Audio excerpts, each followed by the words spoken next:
Hi, welcome to another Pilot RC Pete Watson video. This one's going to be on a continuation of the Jet Provost that I'm building from RBC kits.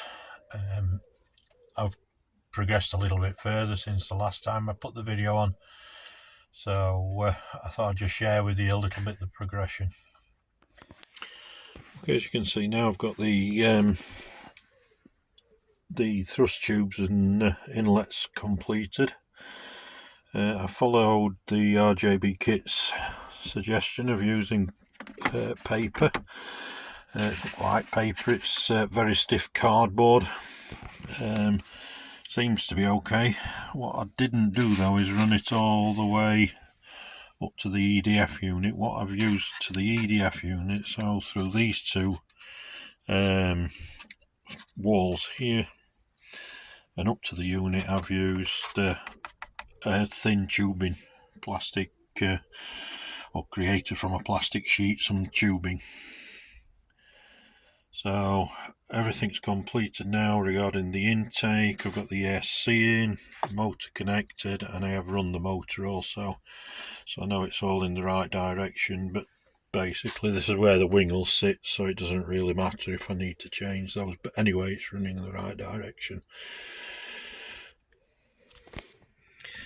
Okay, the next bit I've completed on it, as you'll see, is the wiring looms. So I've got a wiring loom running all the way down to the back of the model. Sorry, we'll go from the front to the back, and then I've got this outlet for my rudder servo and two for my elevators. I'm actually going to mount my servos into the flying surfaces at the back.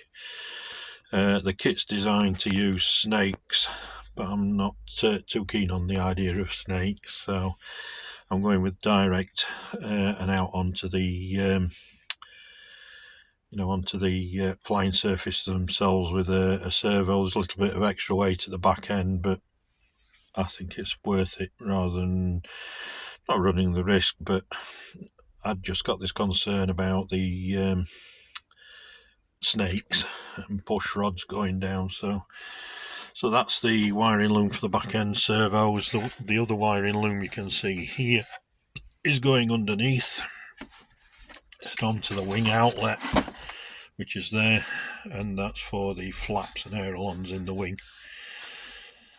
So then on this side coming through, you've got the speed controller controls and the motor, and it's all coming into an output at the front end where the cockpit will be. So here you can see the wiring looms coming through. My receiver is going to be here, and this is the power cables, which will run a little bit more on the insides of the intake here, round to the front end here, and it'll curl back for the two power batteries, let's say flight packs, that'll be here. I will run a two-way switch down here as well, or a two switch, which is my two batteries off the switch, so I'm going to use the power box dual switch. So I'll have to also put into this area somewhere a two cell light post to run that on.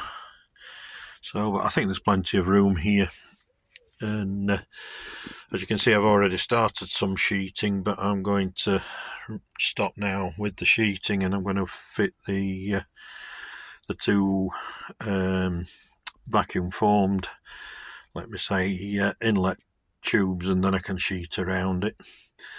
Then before I fully complete the front end, I'm going to install the nose retract into here. So yeah, it's coming on nicely. Once all sheeted out, I can sand it up, get the back end made, and then I'll be covering it in lightweight glass cloth. I might use the Poly C rather than the Poly-C, this is the Poly-C I use, but Poly-C instead of epoxy resin to try to keep the weight down. I'm not too worried about giving it strength, it's got the strength, but I'm more concerned about just covering it in something a little bit tougher than not, just let's say film around or something. So yeah, that's my next step, will be the to cover the intakes with the provided mouldings. Okay, thanks for watching, and I'll post the next video as I progress a little bit further.